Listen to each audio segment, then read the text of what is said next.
Welcome to the Three Parallels podcast with your host, the Dr. Branch, where we rediscover who we were, embrace who we are, and make room for who we're trying to become. The content of this podcast is for informational, educational, and entertainment purposes only. The information shared, including any materials linked to this podcast, is not a substitute for professional advice, therapy, diagnosis, treatment from a physician, therapist, coach, or other qualified professional. The views, thoughts, and opinions expressed are my own and do not reflect any of those organizations or affiliations that I may be connected with. This podcast is designed for edutainment purposes, which is the blend of education and entertainment. Viewer and listener discretion is advised. Gator Talk. Gator Talk is the post-show Q&A session for the podcast. Every Friday, let's get ready to take the Three Parallels podcast beyond the episode. Join me, 9 a.m. Pacific Time, 12 p.m. Eastern for Gator Talk, our exclusive post-show Q&A session. Kick back, relax, step into the living room, a space for open, laid-back conversations with your hosts, me, Dr. Jason Branch, and fellow listeners. Let's break it all down together of what resonated, what hit home, and what's shifting in your journey from who you were to who you are and who you are becoming. It's real, it's raw, it's Gator Talk. Don't just listen, join the conversation. See you Friday. The Gator Scales Journal. It's game time. The Three Parallels podcast just leveled up with a powerful new resource for your journey and transformation. Introducing the Gator Scales Journal, your personal guide to shifting you from who you were to embracing who you are and to recognize who you are becoming. This isn't just a journal, it's a game changer for your growth, mindset, and evolution. Click the link to order your copy today or check it out on Amazon. Take ownership of your progress and don't forget to subscribe, share, like, and comment. Let's get to work, baby Gators. Are you stuck in the trunk of your own car, watching life pass you by? It's time to slide into the driver's seat with a licensed therapist as your co-pilot. Whether it's your first time in therapy, you need a push for growth, or you finally ready to invest in your mental wellness, I got you. With over 20 years of experience, I help people move from who they were to embrace who they are and make room for who they're trying to become. Therapy with me is real, raw, intentional, authentic, and of course, hilarious. Let's break some cycles together, shift your mindset, and unlock your best self. I'm on the passenger side messing with the radio, holding the map up, and we're going wherever you would like to go. Give us a call today at 404-436-2540 or shoot me a text to book your free consultation. Check us out on the web at www.drjbranch.com. Look forward to connecting with you. Have a great day.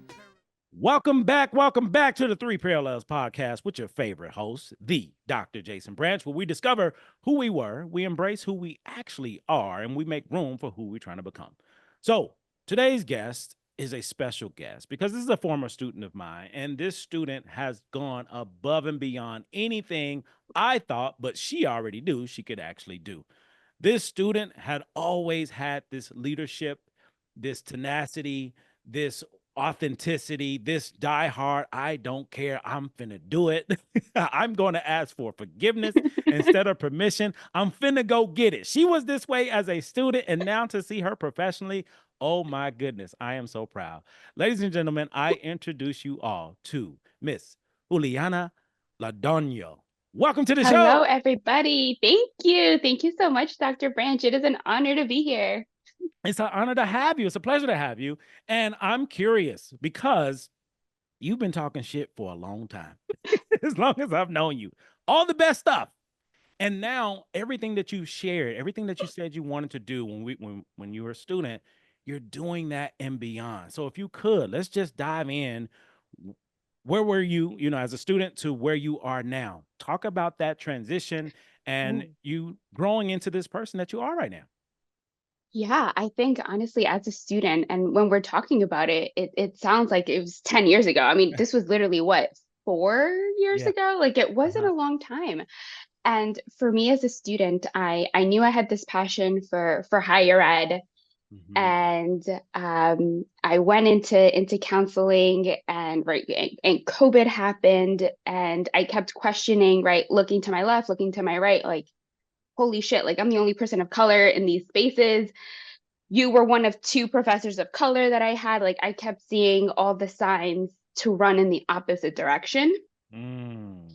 And I just remember thinking, like, what the heck did I sign myself up for?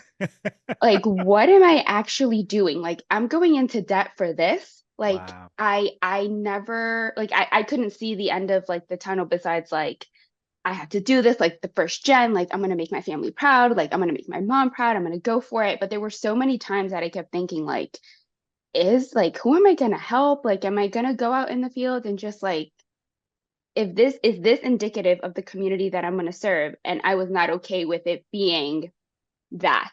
Yeah. I knew I wanted to go in and make a difference and talk about the things that are or continue to be very hush hush, whether it's in the field, in the world. And I think that I really just kind of like took a swing at it. Hmm. And always against the grain, of course. Every path that everybody was taking, I was like, I'm just gonna take a left and y'all keep going straight, but I'm gonna do my own thing. And I think that again, it took a lot of guts and a lot of boldness. And I don't know where I found that courage Hmm. to create my own path. I vividly remember like everyone else doing clinical internships at an agency, and I was the only one that I was like, I crafted my internships. Yeah. Yeah. I went out and I got them in higher ed and I wanted that. And I'm like, Hmm. I'm paying a lot of money. I want to have this experience. I want to serve a specific community, the first generation college student community. And I did that. And then once I graduated, I feel like I got hit with like the reality of like, holy shit, like Juliana, like you're pigeonholed in New Jersey. Like I didn't realize until I'm getting phone calls from folks in Florida, in Washington State, in California, because I'm bilingual. They're like, oh my Hmm. God, I Googled you and I found you. And I'm like, okay, that's great. I love that. Woo. But I actually can't be your therapist. Yeah. Yeah. And saying no to so many people, like immediately after grad school and becoming licensed, I like I was smacked with reality of like, holy shit, like this is why there's a gap.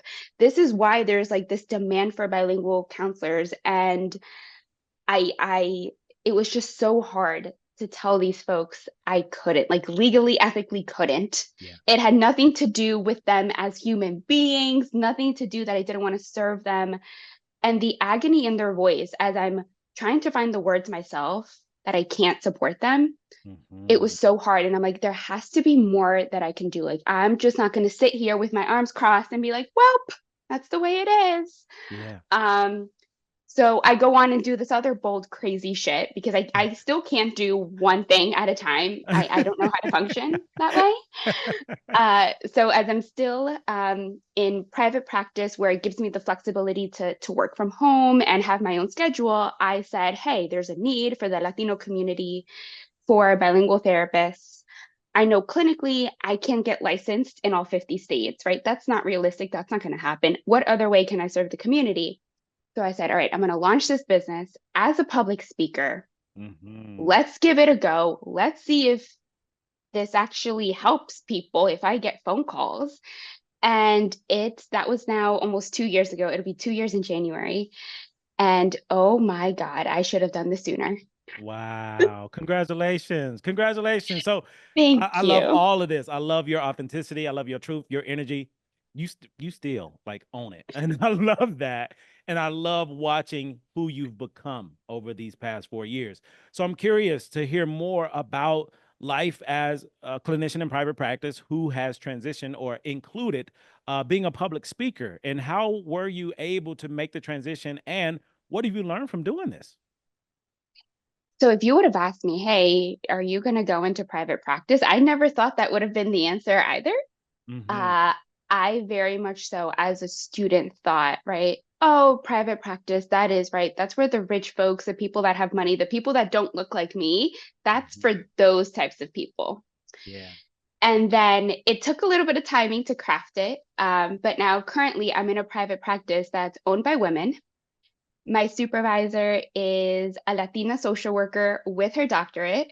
Mm. I really have been able to craft the supervision that I want, also serving the community that I want, where my supervisor is now training me for immigration evaluations. Nice. And Nice. I'm like, oh, like it just came full circle. But again, like it took a long time to get there, right? It's been Yeah. 4 years, four Yeah. years, 3, 4 years, right? Like it took Mhm. time to get there. And I really think that that has made such a difference in how I think clinically, how I come across to my clients that are Latino or BIPOC. And right, it genuinely impacts when we can bring culture. And even with my supervisor now, right, like I have the duality of both languages, right? I never had that before. Yeah. I never had a supervisor that could understand, like, hey, I had a client and they just went, they started the session with, oh, my week was fine, pero, like the but, I'm like, that was the key. I knew it was going to go downhill from there. Right, having that relationship with a supervisor that understands you culturally, that sees you and understands, right, when we sit down for supervision, it's like, hey, how are you, how's mom, right, because they know of my intense and beautiful relationship with my mom and how much that means to me in supporting me.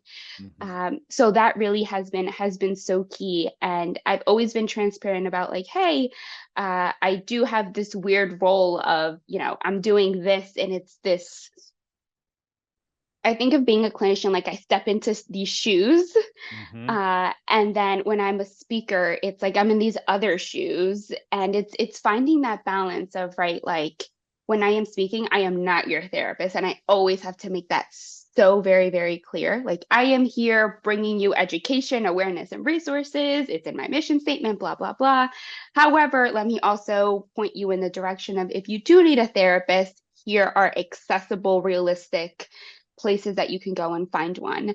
But it's been very, very interesting to find that dynamic. And again, for me, it's great because it gives me the perspective of the one-on-one work that I'm able to do. But then I'm Mhm. also now able to go into corporate, into higher ed institutions, into nonprofits, and see what's going on at a larger scale and in the real world. And I'm like, oh my gosh, like, right, like there's also institutionally things going on. And in the world of corporate, right, there's these layoffs. How is this impacting not just one person, but hundreds of thousands of people and then their families?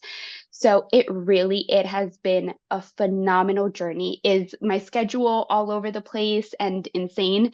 Yes, but I don't think I would have it any other way. I love it. I love it. And I'm here for all of it. I really appreciate you sharing all of this because there's so many layers, there's so many levels, and a lot of counselors, therapists in private practice aren't aware of this other arena, this other arm. And you figured it out. And you figured it out by doing trial and error, just a lot of risk Yep.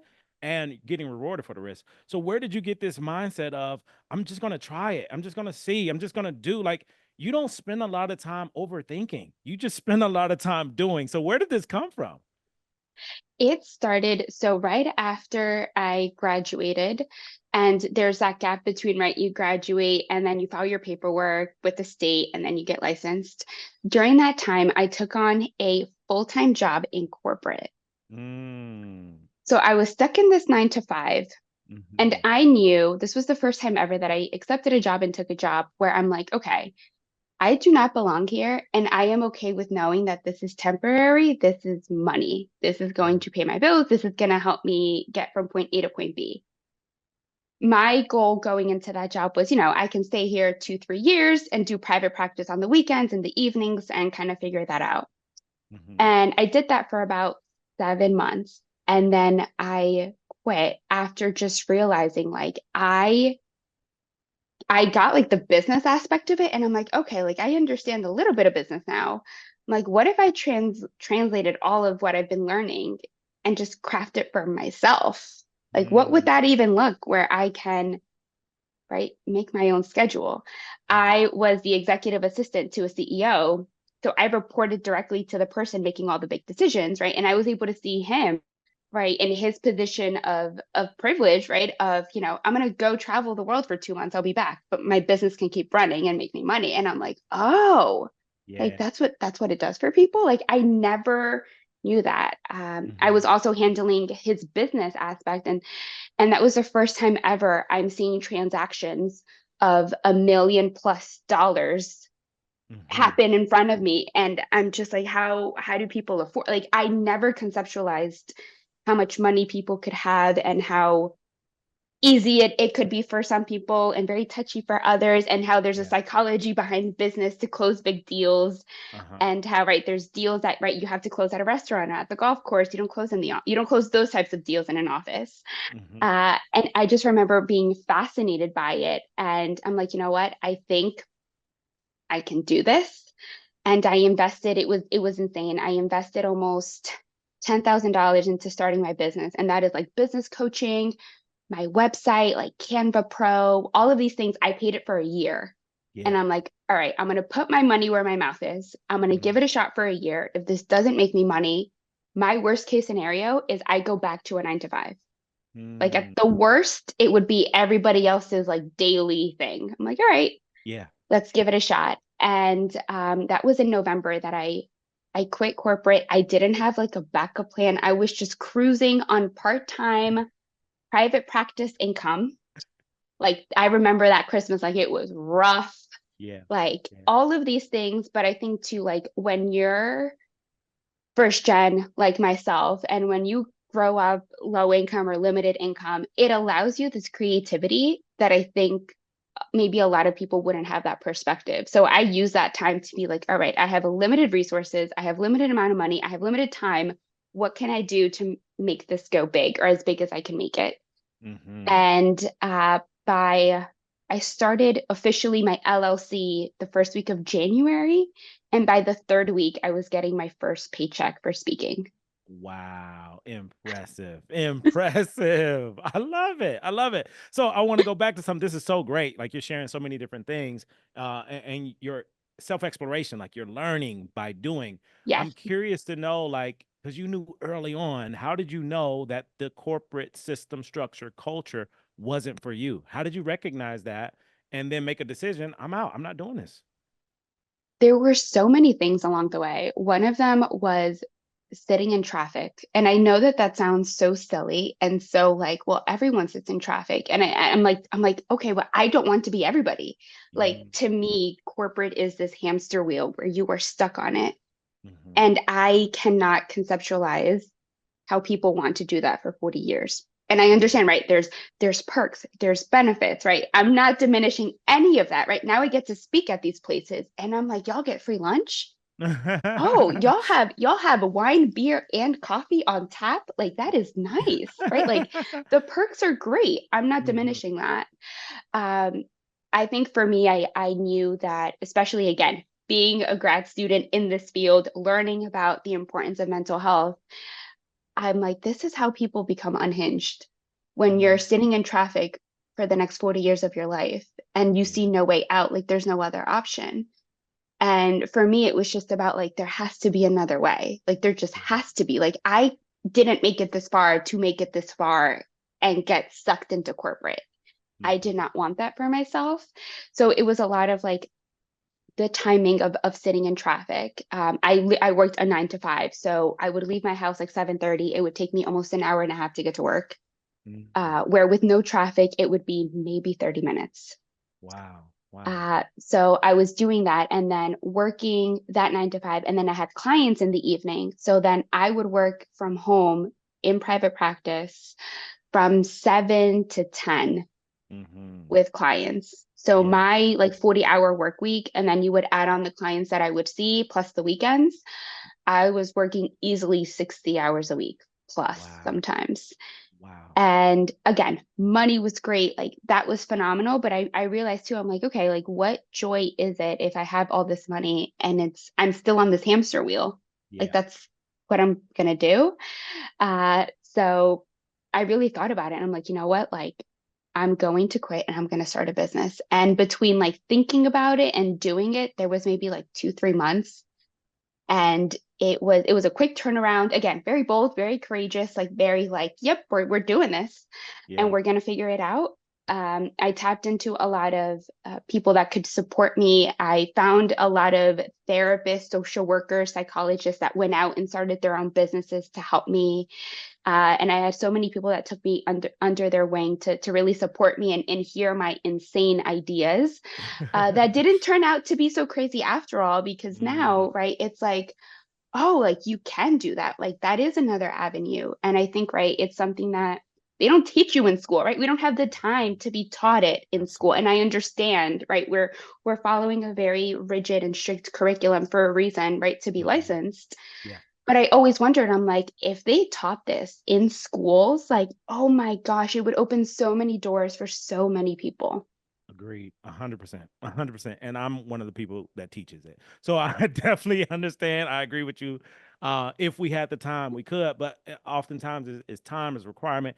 It's Yep. it's a corporate structure within academia. Like academia is based Yes. off of that, which is a whole nother conversation for another day.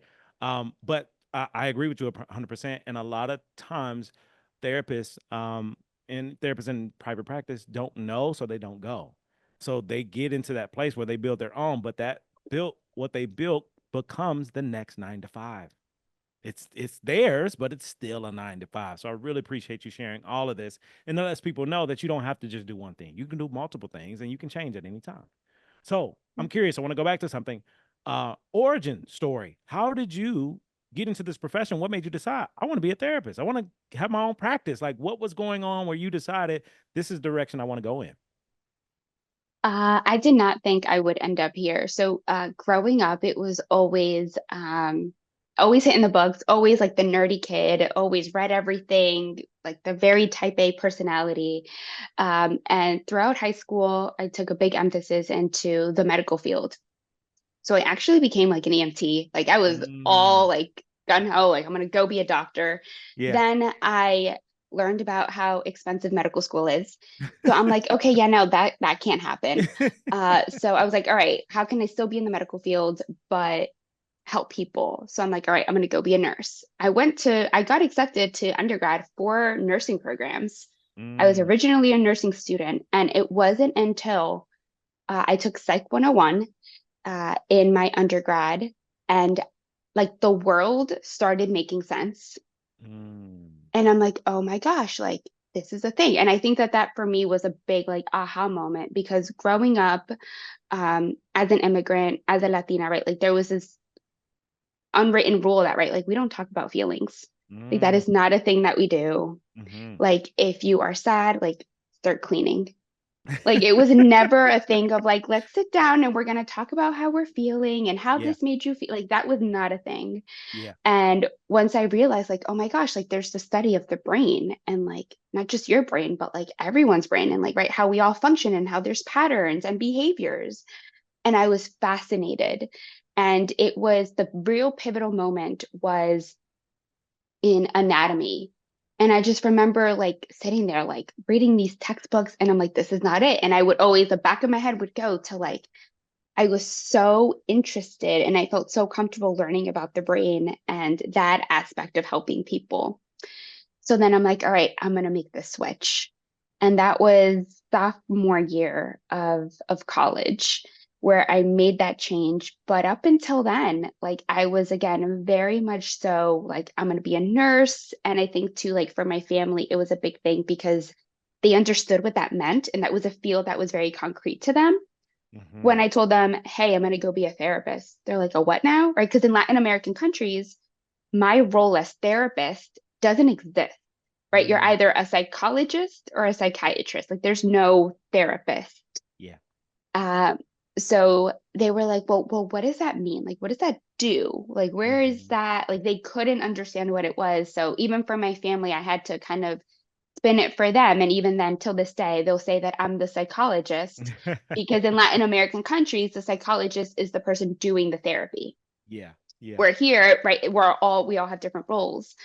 Uh, but it just became so interesting, right, to navigate that like two worlds of like, right, who I am here in America and then who I am when I go back home. And right, people think of like, oh my God, Juliana's a psychologist. I'm like, hold up, like it's not all that. Like in the US, it's very, very different. So it's Mhm. still even navigating that. But I never in a million years thought that I would be a therapist. I never thought I would be a business owner. And now my latest endeavor, because again, I cannot just do one thing, I am now an adjunct.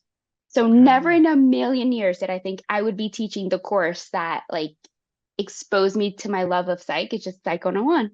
Wow. Congratulations. Thank you. Congratulations. I love it.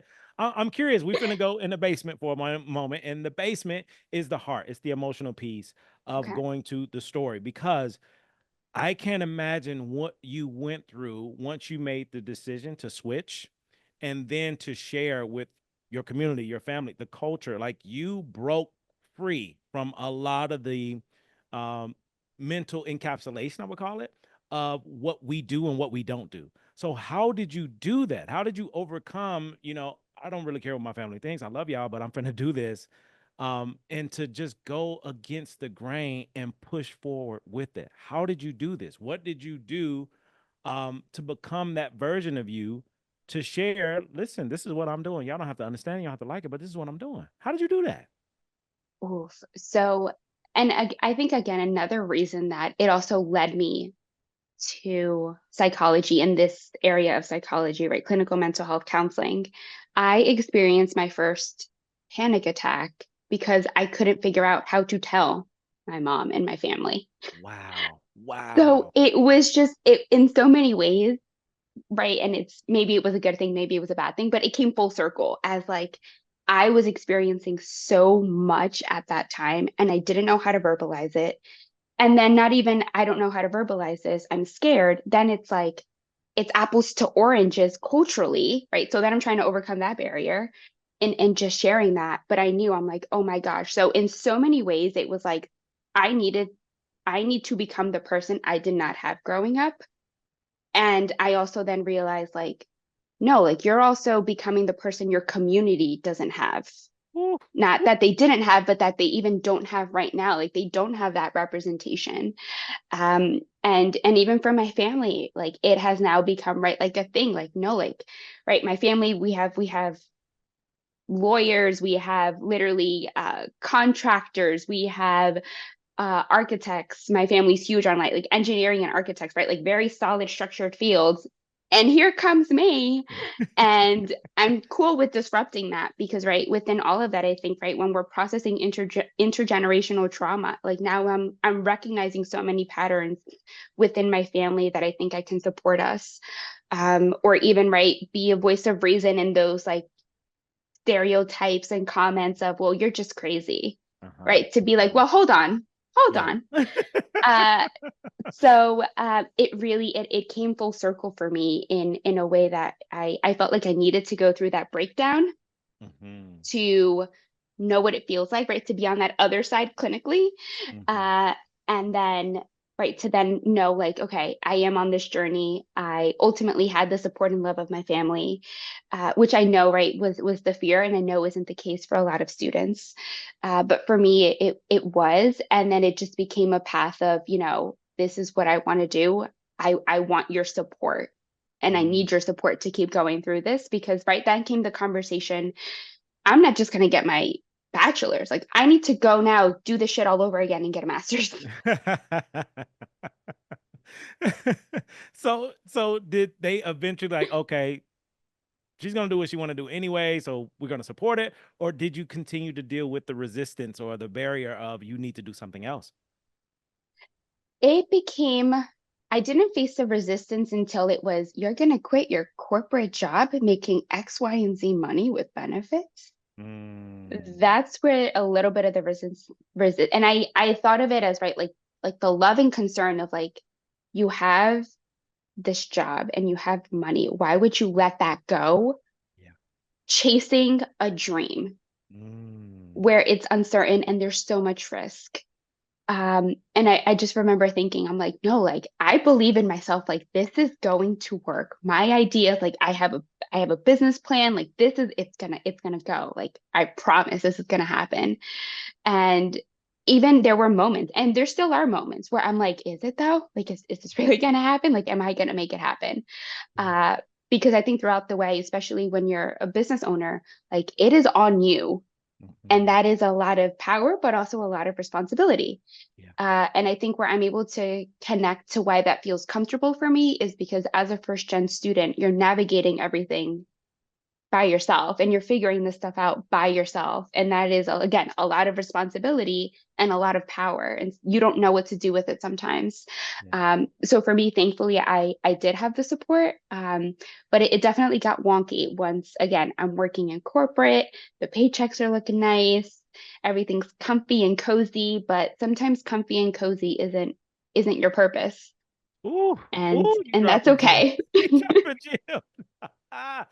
To the listeners, hey, y'all better pay attention. I hope you got your Gator Scale journal. I hope you writing down this stuff because Juliana is hitting y'all in the head with honey bun. Okay, you are getting hit with this knowledge and this dream and this ability, but not only the dream and ability, you did it. It's not just talking about it. It's not just thinking Yeah. about it and wanting to. You did it. You've done it. So I'm curious how do you manage it? How do you balance it? How do you take care of you in the middle of all these things that you're doing right now?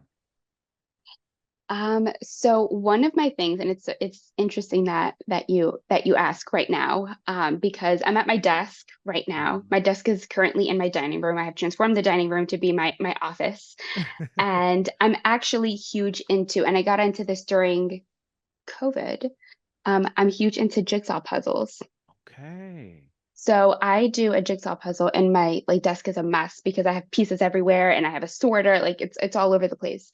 But for me, I found what worked for me, and that is puzzles. And I think why it's because one, it forces me to not be on a screen, where Mhm. during COVID and since then, right, so much of our lives is consumed by technology. Mhm. I can do it by myself. Nobody interrupts me. I am not speaking to anybody. I am not processing anybody else's trauma, and I'm just sitting with my own thoughts. Sometimes I play music. I'll have like my cafecito in the morning, like my cup of coffee. And it just become my zen and like my sanity. And I just got back into it. I didn't do a single puzzle like all summer. And Mhm. this was one of the most challenging summers of my life. And then I'm like, well, what changed? And I'm like, well, a lot of things changed, but I didn't have like this part of me that I can just go back to and sit in silence and sit in peace and decompress and do a puzzle. So that's been a big part of my life. So instead of like bookshelves with books, I have a bookshelf entirely filled with puzzles. 1,000 piece Mhm. puzzles is what I do. I typically do 1,000 piece puzzles in 2 or 3 days. Like Wow. oh yeah, no, like it is go, go, go. Wow. I mean, it sounds like a great self-care practice. Again, to the Yeah. listeners, if you need more options for self-care or self-care practices, this is a great one to add because a puzzle does make you slow down. It kind of puts you in this little space by yourself, or if you're working with somebody where nothing else matters but that puzzle. I think Yeah. that's a great self-care practice. I love it. I love it. Yeah. So I do that. I try to do it again every day, even if it's 10, 15 minutes just with my cup of coffee. And I strictly always do it in the morning before I interact with any other human being. Hmm. Again, right, making sure that I'm good. I check myself first, and then go out and serve others. But really, like besides that and that part of my life that keeps me sane, the organization, I think, and time management is something that, again, when you have so many roles and so many moving pieces, you need to have. So for me, it's, I mean, I have different journals for different things, right? One journal or book for me as a therapist, one for me as a business owner, one for me as a professor. Hmm. So I keep things organized because I still like to write things down. As much as we have computers, I still want to write things down. Um, if it's not on my calendar, it's not happening. Like Google Calendar is my Yeah. best friend. It alerts Hmm. me for everything. I think at this point I'm running on 6 or 7 different calendars. Wow. Wow.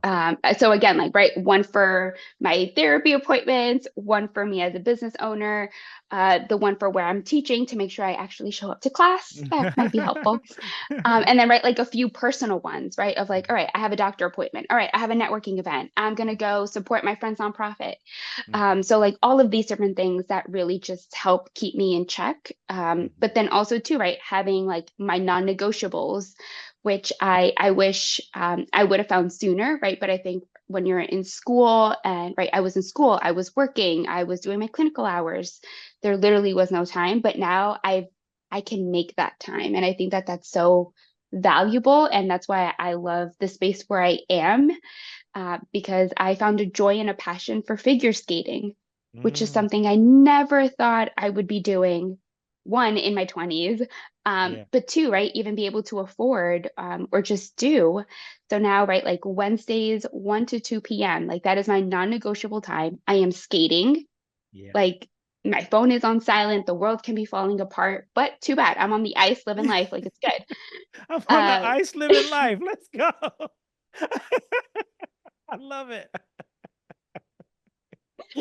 It's yeah, so I have found even right like my non-negotiables. Like no one is messing with my 1 to 2 p.m. slot on Wednesdays is mine. Yeah. And keeping that is hard as hell, right? Because then it's like, well, there's free will. Like you can take on a client, you can go speak at X, Y, and Z company, but I'm like, no, like this is the 1 day a week that I have to do something that I love and brings me joy. Like, no, I'll schedule you any other time. Yeah. Uh, so holding yourself accountable is also a really, really hard thing when you're doing so many different things. Yeah, that's powerful. That's powerful. So I want to shift gears a bit. You mentioned this a little earlier, and I want to talk about it because we can on this show. Um, Number one, imposter syndrome and being a person of color, specifically Latina, and navigating these predominantly white spaces. So you've done it, you've mastered it, you figured out, okay, I got to find what works for me and what doesn't. Even your awareness, like you recognize it was just me, and I'm assuming you were talking about Dr. Ford, the only black Yes. males there at period. And Hmm. at that university, at that institution, it was only 4 black male professors in the entire institution. And you saw that. Yeah, with like big picture. It was only Ah. 4 for the whole institution, and 2 of them was in our department. I just need you to know, I need you to know that. So, how are you navigating imposter syndrome and recognizing I'm different than a lot of other people and I'm okay with who I am and what I'm here to do? Tell us more about that self-exploration and what you're learning, what you're recognizing in these spaces. I think that right, like we know the trends and we know that right, this field is majority white affluent women. Mm-hmm. And I'm like, well, white, no. Affluent, also definitely a hard no. So I knew right going in that it was going to be an uphill battle. I think I understand why there isn't enough Latinos or people of color going into this field now. I think, right, when we think of it in a bigger picture of, right, we need more Latino therapists, we need more bilingual therapists. It's like, yes, but let's talk about what it is to be in these spaces where you're still the only one, or you're being taught about the literature, which is white men on issues, right, from the 1800s, Mm-hmm. 1900s, right? Like I think people are asking the right questions without recognizing that it's a beast of conquering academia within a master's degree and in this field specifically. Um, and that imposter syndrome, I don't think it goes away. I think it molds into struggles in other areas. So for me, it's been when I do meet, white clinicians, right? Because I know I'm going to be outnumbered. And I know that, right, my rants are going to be very much so about, right, the Latino community and the Latino population, right? And we're going to have spicy conversations on Mm-hmm. insurance and all of that. And a lot of people don't want to talk about the elephant in the room. Mm-hmm. And I think that I have used my imposter syndrome of, oh, do I belong here, to fuel the fact that I want to call out the elephant in the room. Yeah. And I'm already different to these folks. I already seem like I don't belong. I might as well start the fire. Oh, you dropping gems. So where how? The how. And the reason I say that, I love this energy. I love your authenticity. A lot of times, especially people of color, we don't know how to do that. We don't know how to navigate these spaces. We don't know how to speak up, stand out. Like, yes, we do stand out anyway, but let me stand out in this way. I'm finna put a match to this fire and that gasoline. Like, where did this come from where you stop caring about what people think and just decide to show up for you and the people you're trying to serve? Oof, I think it's it's an interesting balance because I didn't feel so brave to be this outspoken until I have the current supervisor that I have now. Wow. Wow. And I think that that is a huge component, right? Having a Latina supervisor who knows her shit, is like top of her game. Like, I think that is a huge component. But also, second, I think that once you start to see the way that the world works and you start to actually be in the field and ask these questions about insurance and ask these questions about, well, right, how does this impact everything else in a person's life, and you're seeing, right, how there's so many issues that are so interconnected, and we see it, we know it, but nobody's saying anything.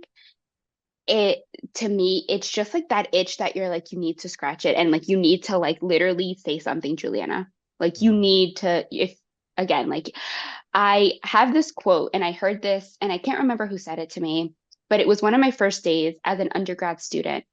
And they said, Juliana, you might be the first, just make sure you're not the last. Ooh. And that has stuck with me this entire time. And Mm. for me, it's like, all right, I have no problem being the first. I have no problem being uncomfortable if that means other people don't have to be later on. Yeah. I have no problem breaking that ice. I think that through the experience of being first gen, through the experience of being Latina in this white field, you grow to have this tough skin and this attitude of like, you really think that's the worst thing that you can say or do to me? Like, that's nothing. And right, it's about then creating that community for those that come after you to make sure that they are seen and they are heard and they feel valued in those spaces.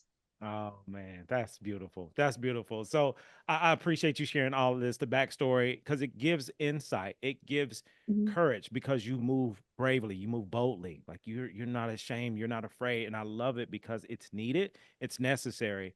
And you are a gem, you're a jewel. You are the gift that keeps on giving. Like people need to know we exist. People like you exist. Also, the other part of this show is very organic. And anytime you shout somebody out on the show, that person now has to be on the show. So I would love to have your supervisor on if she's Oh, interested yes. because she's impacted you in so many different ways and she may not even know it. She may not even recognize it, but it also speaks volumes to who she is and she needs to be heard as well.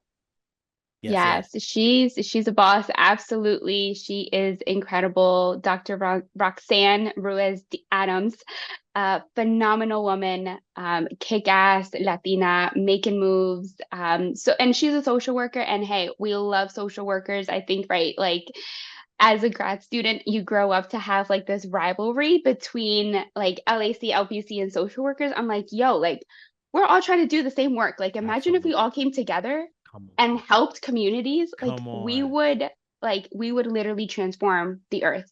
Without a We doubt. would. I agree with you 100%. And that's why we are needed because there is no competition besides a competition with ourselves. So Mhm, I agree with you 100%. And I don't know why. Well, we do know why it's this way, but I'm glad to know that there's people who want to change it, who's willing to change it, who's willing to mhm. do things differently so we can connect together to serve. And that's it. That's Yes. all we want to do. So, next rapid fire question. Want to dive into a few rapid fire things. First, you have lived you are living a great life and you've seen a lot of different things. I'm curious to know what would you say you've learned about people and about yourself all these years? Oof, about people. I think I'd like to share about how this field it puts a sour taste in your mouth about how the world is. Mhm. Right, there's beautiful things about the field, but it is hard to show up when there's so much going on in the world, and then in return, it means there's so much going on in the world of your clients. Mhm. So sometimes I think I've learned that, right, the world isn't this sunny, bright, fabulous place, and it's hard, right, when you're sitting in front of clients and you hear, right, the lived experiences of what they go through. I wasn't aware that there could be so much evil Yes. Yes. until you're hearing it and you're seeing it. So that's what I've learned, right? That the world, as much as I want to be optimistic, sometimes that's really, really, really hard. Mhm. What I've learned about myself is that I no longer need to confine myself to a box and or a role or a type of life that you can just go out and create it. I never thought I could do that. Beautiful. Beautiful. I love it. What would you say is your proudest moment or proudest accomplishment? Proudest moment and proudest accomplishment. Um, I've done a lot, and beyond the degrees that I know is not just for myself, but it's for my family, specifically my mom. One of the most proudest moments that I've had was when I was doing a speaking engagement, and it was for first generation college students. And a girl in the audience raises her hand. Excuse me, young lady, right? She's a college student. And she just says, I just want to say thank you. You're the first Latina therapist that I've ever met, and I'm so proud that you exist. And here I go, tears, sobbing, crying, room full of maybe 200 students. And that to me was one of my proudest moments. Oh, that's beautiful. That's beautiful. You never know how the impact that you have on people just by being you and just by showing up. And I love Yep. that. You got your flowers in real time. And that experience for that person will change her life. It changed her Mhm. life at that moment. And I can relate to that because the first black male professor I ever saw was in my master's program. I've never saw a Wow. black male professor before that. And that changed my life. And we're happen to be great friends to this day. So thank you for sharing that. Next piece, if you were to share a word, a phrase, a memory, because you shared a lot already, but I want to ask for more word, phrase, memory, or moment that has stuck with you personally or professionally, what would that be? Oof. I think I'm going to share one that is geared more towards business that I wish someone would have told me earlier. And for anyone tuning in and listening and is thinking about doing speaking or doing something different, someone told me, I think I was maybe a year into my business, you need to spend money to make money. Hmm. And I didn't realize, like, right, like there's a lot that, right, when we say, oh, like start a business, like, hold up, like there is money that goes into it. Like there is a risk, and I didn't understand it, right? Coming from this low income background, right? Like whatever 5 pennies you have, you are holding on for dear life. Like you're not letting go. And the Mhm. thought of, well, you can exchange it for the potential in the future of a return of an investment. I never conceptualized money that way, but that it works, right? Like there's opportunity in risk. So yeah, you can spend money to make money. Okay. So now I got a follow up. I'm assuming that $10,000 investment you made in yourself and to learn and grow, you got that money back and some. Yeah, so my year one, I made almost 20K gross revenue. Do y'all hear this? Do y'all hear this? Okay. Invest in you. You're going to get a return on your investment. My belief, and you just proved my belief, whenever you invest in yourself, you will always get 100% Hmm. return on your investment. We don't know when, where, why, or how. That's none of our business. What we do know Yeah, is I get to decide if I invest in myself or not. yeah, Thank you for that. exactly. Thank you for that. Oh, this is so good. All right, two more things and we're going to get out of here. What's an interesting fact about yourself or something that you want to share that people wouldn't believe about you? Ooh, interesting fact. I'll share this because this actually was pivotal towards me graduating. I was always like, I don't think you, or no, I didn't have you until after. But at the start of my graduate experience, I was really struggling with staying awake and my energy and fatigue and all of that. And I was diagnosed with narcolepsy in my second semester of graduate school. It was right when we started the pandemic. I met with my doctor virtually, and ever since then, I have been on medication that to me is medication that has saved my life. I'm on a stimulant every day to help me actually wake up and be able to function. I had symptoms since I was 15, and I did not, right, like doctors, we couldn't figure it out until I was in graduate school Wow. that I have narcolepsy, right? And it's a neurological condition where ultimately my brain just doesn't do a good job of going to sleep. Mhm. So it wants to go to sleep during the day. Wow. And we can't do that, right? Like we have things to do. We have communities to serve. So that is a fun fact about me where I use that to right to be a voice for advocacy. Right, there's not enough studies on sleep disorders and sleep conditions, but it can impact so many people, and we might not even know or be aware of it. Which is why, again, right, making sure that you're seeing your doctor, you're following up. That's so important. Thank you for sharing that. Thank you for your authenticity, your advocacy, your truth. You never know how many people you've been able to impact by sharing this. You know, for the listeners, wherever you are in life right now, this is an opportunity. If you know you may be dealing with this, maybe struggling with this, you now have somebody who's sharing their lived experience of overcoming it. Like, I really admire and appreciate you sharing this because you never know who needs to hear it at this time.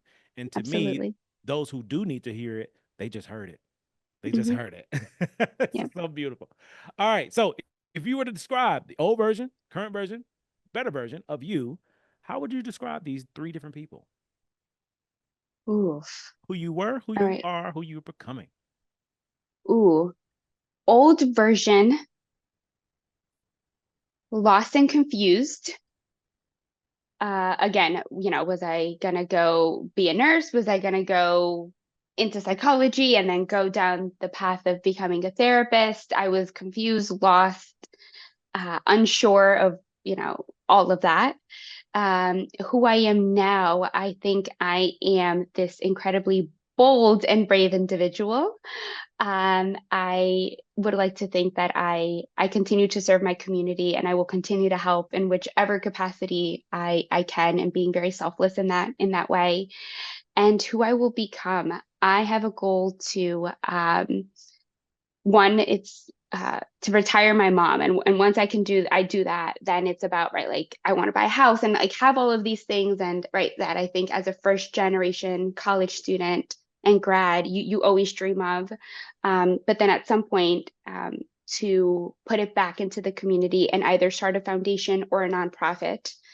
That's really, really my goal, and to not only have it here, but go to Colombia back home and start one there. Oh man, that's beautiful. And please know it's going to happen. Yes, Why? it Because you absolutely is. said it. You believed it. Again, going back to you as a student, all the things you're doing now, even the things you're doing, like you didn't even know you were doing, you were talking about it beforehand. You knew, like, I don't know how, I don't care. I'm just, let's go. Like, you just always had that energy. Yep. And I love to see it now. And now you're keeping that energy and being intentional about it. So you're going to Hmm. retire, mother. You're going to start this nonprofit. You're going to do mentorship. You're going to do so much. You're already doing it. You're going to help so many people because of you choosing to be who you are. I love it. I love it. All right, last thing to get us out of here is life work. We offer life work on this show, not homework. Homework, you take it home, you do it, you never remember it again. Life work, you take it home, you do it, your life will change. So if you can offer a Hmm. keepsake to the listener, something for them that gets them to that next level, what would it be? Something that gets them to that next level. Ooh, I did an exercise earlier or at some point as I was figuring out what I wanted to do with my business. And it was, if you had the unlimited resources, money, time, energy, etc., what would you actually do with your time? And that for me was like, oh my gosh, like if I had the money, if I had the time, if I had the people that could listen, and and right, like if I had their ear to change the world, what would I actually do?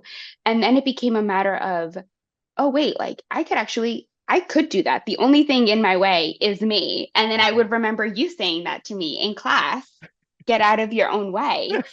And it all came full circle again for me. And believe it or not, it's been your words of you're in your own way, and then translating that into starting my business, right as I'm doing this exercise. I'm like, oh my gosh, it's me, like I'm the problem, I'm in my own way.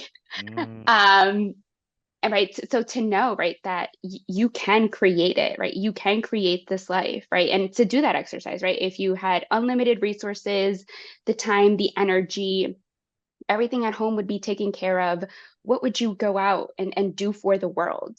And then how can you create that into an action steps for yourself to do that and get there? beautiful, beautiful. Thank you so much. Thank you for being on the show. Thank you for being your authentic self. If people want to connect with you, because you got so much to offer, people want to connect with you, how can they get in touch with you? Yes, absolutely. So on Instagram, my first and last name, LinkedIn, same thing. If you Google me, I'm out there.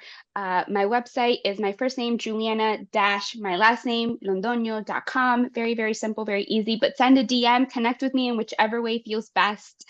Say hello, let me know where you're tuning in from or how I can support you. But thank you so very, very much, Dr. Branch. It's been an honor. I love this conversation, and it's a full circle moment to be on your podcast today. Same here. Same here. I appreciate the words. Any last thoughts? Anything else you want to share with the audience? Last thoughts that, for us as therapists, we might feel that we have such a small part in the world. What keeps me going on a day to day is that we might have a small part in the world, but we have a big part in someone's world.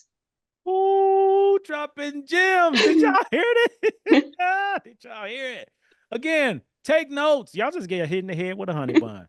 This concludes the episode, and I really appreciate you all for tuning in. Thank you, Dr. Londono. Yes, I'm giving you this now. I'm just speaking it. You can do whatever you choose to do with it, but if I feel it, I'm going to say it. So thank you for gracing us with your presence, your energy, your authenticity, you sharing your truth, your lived experience, because you never know how you can impact other people by being yourself. This has been another amazing episode of the Three Parallels Podcast with your host, the Dr. Jason Branch, where we transform ourselves from who we were, we embrace who we actually are, and we make room by getting the hell out the way for our better self. Thank you for joining us. Thank you for tuning in. Have a great day. Good morning, good afternoon, good evening, good weekend, good whatever. Peace.